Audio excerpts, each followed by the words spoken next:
Come up here, baby. What did I even, what? Does that sound right? I think so.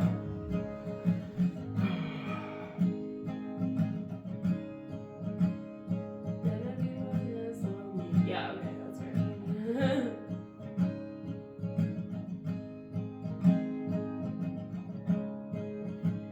There's gonna be one less lonely calculus major. Not. Okay, you start something. Okay, go ahead. I need to get to the rhythm before I Yeah, start. get like a full intro in. Okay, I'll shut up.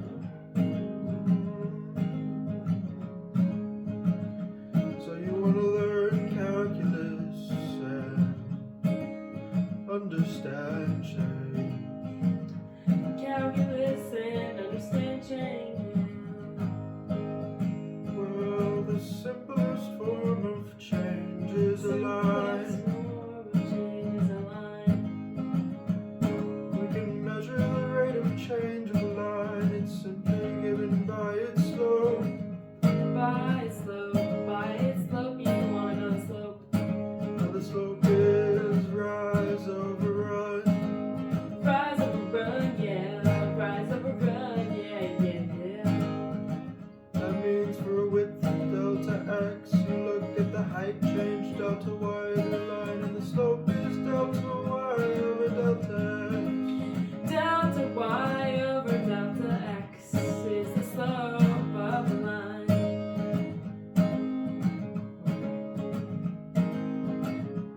Now if I give you a curve, a more complicated curve than a line, More complicated curve than a line, yeah. I ask you, how is this curve changing? How's the curve changing? What is its instantaneous rate of change? Instantaneous. It's instantaneous. Well, the curve is described by a function, let's say f of x. For each point x, I output another value y. Value y for each point of x.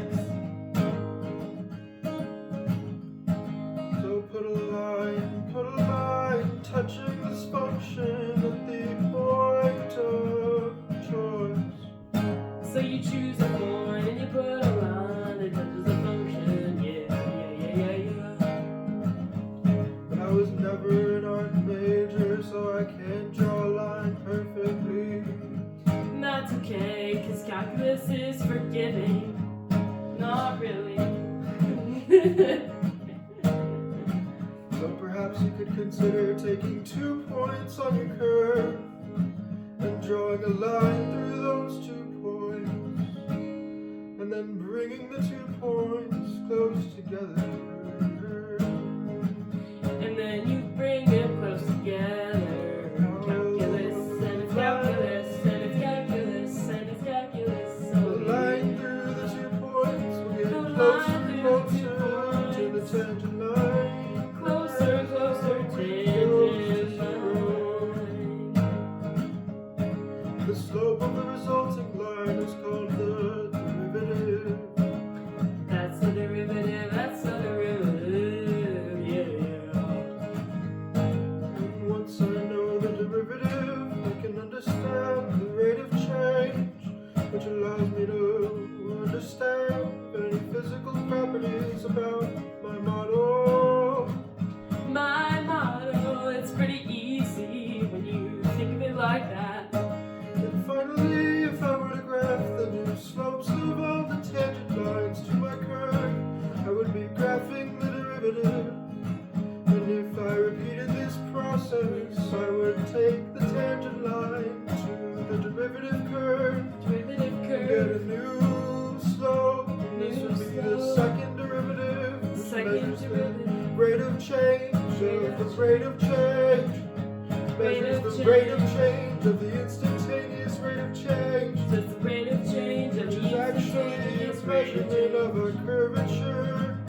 Curvature, what you know about curvature?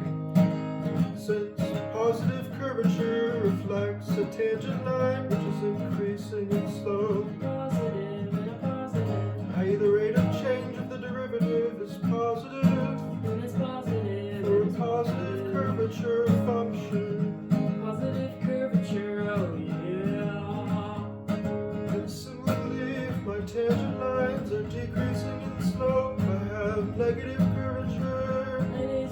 negative second derivative, yeah. Negative second derivative is a negative, yeah. So one more time, what we've done is we've taken a curve, then we've put a tangent line to that curve by first considering a secant line between 2 points of this function, and then bringing those 2 points together and looking at the slope of the limiting secant line. Then we repeated this process iteratively to gain a notion of the curvature, which is the derivative of the derivative. It's important to gain a notion of a curvature. And now if I tried to describe the motion of the guitar, if she threw it across the Motion of the room, guitar, if I threw it across the room. visualize my little sister throwing the guitar across the room. Visualize, just close your eyes and visualize, and close your eyes and visualize. Well, if I modeled the guitar as a point, and then I plotted the position of the point as it moved through time, I would get a space-time curve, and I could understand its curvature. The curvature of that curve would precisely be the gravitational constant. Yeah, gravitational constant, precisely. Indeed, the gravitational constant induces Indeed, a constant precisely. curvature of any trajectory of a point falling through a uniform gravitational field, which is a good approximation at the surface of the Earth. Uniform gravitational fields are pretty cool. So then I could look at the motion of the guitar as it flew across the room. I only need the initial velocity, which is how quickly she throws it, and the initial position, and then I can understand its second derivative, and there's a unique polynomial, It's pretty unique. polynomial, which fits this exact notion of curvature, and Polynomial. the initial data of the initial velocity with which she threw the guitar, and the point of the initial position of the guitar. And with this information, I could predict the motion of the guitar to quite good accuracy. If you like accuracy and polynomials up in here. For example, if I recognize that the constant of gravity is 9.81 meters per second squared, 9.81 meters squared, 9.8 meters squared. if I consider an initial velocity of 0, an initial height of 0, 0 and 0, that's the origin. then the unique polynomial with negative curvature equal to the gravitational constant is simply negative 1/2 9.81 times t squared. In particular, when t is equal to 1 second, after 1 second of time, I conclude that my change in velocity is exactly It's exactly 9.81 over 2. 9.81 over 2. 9.81 over 2. Yeah. So in conclusion, We conclude with this. if you understand calculus And I hope you do, it's not that hard. and the gravitational constant is handed to you on a silver plate, Silver plate, then you platter can in front of you. make the prediction that any object will fall from a height of 4.955. Is that right? 4.955 question mark. No, 4.905. Wow. 4.905. I said 4.905. I said 4.905 meters. If I measured out 4.905 meters and dropped any object from that height, it would take exactly 1 second for it to reach the ground. Oh, that's pretty good. 1 second before it's on the ground. exactly 1 second, and it doesn't matter what the object is. But notice that we've neglected air resistance, so you better not drop a feather, because it'll feel the effects of air resistance more. However, this guitar and maybe this cup would This likely right here, fall this at stainless steel cup. nearly the same exact speed, and they would fall with such a speed so as to perfectly take 1 second to touch the ground from a height of 4.905 meters. 4.905. And this is just one insight into the power of calculus to predict reality. Because before calculus, this type of predictive power was completely unheard of. In fact, it's extremely powerful to be able to predict such a wide range of motion from so many different possible objects to such precision with the relatively simple tools that could be learned in only a few years of rigorous study. Just a couple of years of rigorous study.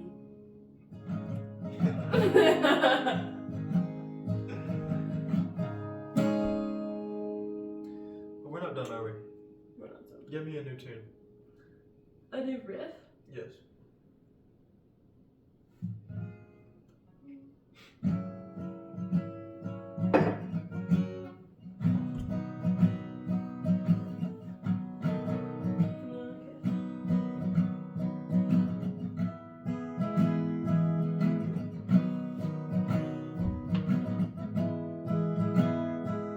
Now let me tell you about something called 3 dimensions, yo. 3 dimensions, yo. Yo, yo, yo, yo, yo. Consider a surface in 3 dimensions, yo. Consider a surface that has 3 dimensions. Yeah, yo.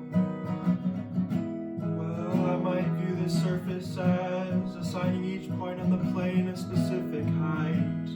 Pretty specific height. That is, it can be described by a function of x and y. Functions of x and y, they'll get you harder if you give it a try. Now if I attempted to do the same thing as Calculus 1 and understand the surface locally by a linear space, I might think to attach a tangent plane to a single point, x naught, y naught, by creating a plane that perfectly touches the surface at that point. How would you achieve this? Well, you might take a butter knife and slice the surface in the x and y directions. And if you did so, if you sliced the surface in these 2 directions, then you would see that your slice was just a one-dimensional function. And so we know the notion of the tangent line is just the derivative with respect to x or y, depending on my slice. In particular, if I sliced it for a constant x, I would have a varying y, and so my tangent line in this direction would be the partial derivative of f with respect to y. And similarly, if I slice at constant y, the tangent line to my surface at that point is the partial derivative of f with respect to x, and this is just one-dimensional calculus. That's only 1 dimension, and it takes years of rigorous study. And then if we put these 2 lines together, we could span a plane. Namely, there's a unique plane that passes through these 2 lines. It's pretty unique, I must say. And this tangent plane provides a local approximation to our surface at that point.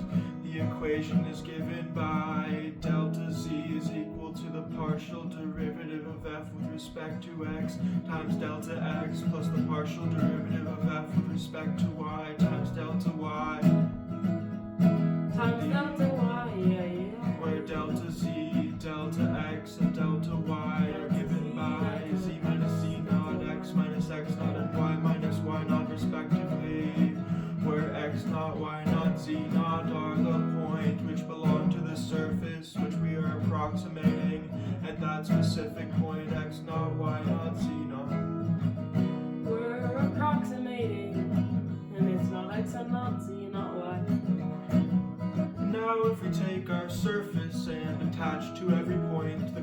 corresponding tangent planes, and look at how these planes vary as we move the points. We'll see that the tangent planes are varying smoothly if we have a smooth surface. Tangent plane. And in fact, one can encode how the tangent planes change in the Riemann curvature tensor, which describes the curvature of a manifold. The curvature of a manifold. And The in curvature of a manifold. The curvature of a manifold. Oh yeah. In this example, our manifold was a smooth surface of dimension 2. Smooth surface. Did you hear that? And if we extend this logic to space-time, four-dimensional space-time, we can construct the Riemannian curvature tensor, which relates the energy-momentum tensor to the curvature tensor via the Einstein field equations. And then we can understand the curvature of space-time and use our notion of the curvature of space-time to do calculus on curved space-time, which is how general relativity is done. General relativity. And using this, I could predict the motion of the guitar as it was thrown across the room, but to a higher degree of accuracy. In fact, I can predict the motion of the guitar and the planets and the stars by using a single equation, a tensor equation called the Einstein field equation, which is really a system of 16. It's really a system of 16 second-order differential equations which govern the relationship between the metric tensor and the energy-momentum tensor, which describes the coupling of matter with space-time. In particular, a planet such as the Earth or the Sun will induce curvature of space-time, which is going to affect local geometry precisely through the information encapsulated in the Riemannian curvature tensor. Riemannian curvature tensor and matter and space and planets. It's all pretty cool stuff. Yeah. And if we understand the space-time metric, Try and understand it. then we can describe the motion of the stars up to a higher degree of accuracy than simply the calculus approximation, which is still very, very effective even at large scales.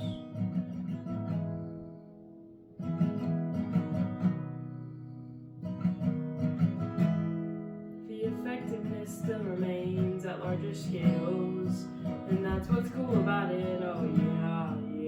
Now he has his backwards hat on, so that means he's gonna talk about some more calculus. Moving back to calculus, what about integration? We've only discussed derivatives, but what about area? What If I about want to area? understand the area about underneath the area? flat line, What if about I area? look at the area underneath What the about flat line, area? and that is just the area of a rectangle, my friend, and I know that that is just height times width. So if I approximate the area under an arbitrary function by a sequence of rectangles, I get the Riemann integral.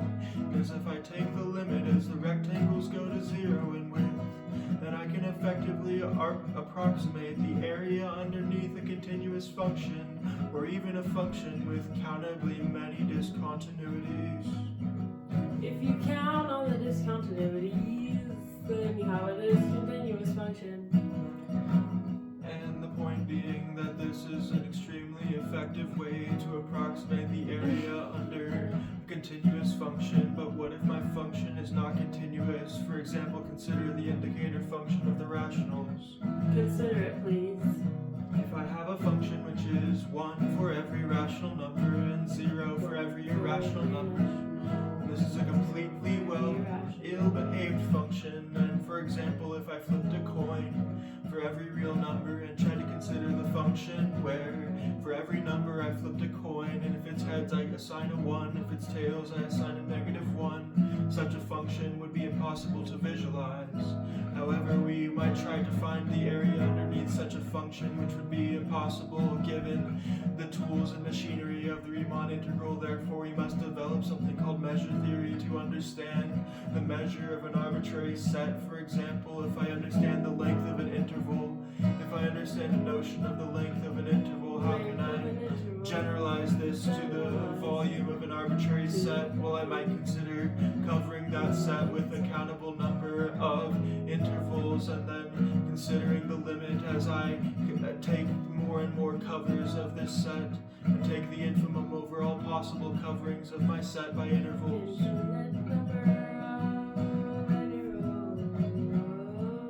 For example, consider the rational numbers. Consider If the you rational take a numbers. ball centered Just at each take a rational ball. number. Ball centered at each rational number, which has radius given by epsilon over 2 to the n, where n is the indexing where I've enumerated the rationals since they're a countable set. Then I might consider the covering of these balls over the rational numbers, and if I look at the volume of such a covering, it's equal to the sum of epsilon over 2 to the n, which converges to epsilon. And epsilon was arbitrarily small, therefore the volume of the rational numbers is 0 in the real line, because I can cover the rationals by a Lebesgue covering of arbitrarily small volume. Arbitrarily small volume. There's not that much going on there because it's arbitrarily small. And what this means, ladies and gentlemen, What it means? Let's take it back. Let's take a step back and find out what it means, ladies and gentlemen. is that I can now define the measure of a very well or ill-behaved set, known as a measurable set, by simply taking the infimum over all possible coverings of intervals. And I know Over how all to take possible the volume coverings. of such intervals. In doing this, I can generalize integration and be able to find the area underneath the function, which is far more random and ill-behaved than originally just a continuous function. For example, if I have a function that's 1 on the rational numbers and 0 everywhere else, the area underneath such a function is precisely 0. Because there is no area under it, so it's 0. Because the measure of the rationals is 0. The area would be nothing. It's nothing, and it's nothing, and it's 0. Because there's no area. And you might ask, how is that possible? Because if the function's value is 1 in every rational number, how can it have an area underneath it of 0? But the answer is that the rational numbers have measure 0. And so that is actually measure of 0. negligible set, negligible set. So if I generalize my notion of integration, then I end up with an extremely powerful theory called the Lebesgue theory of integration. And then you integrate it all. That's good. Good work.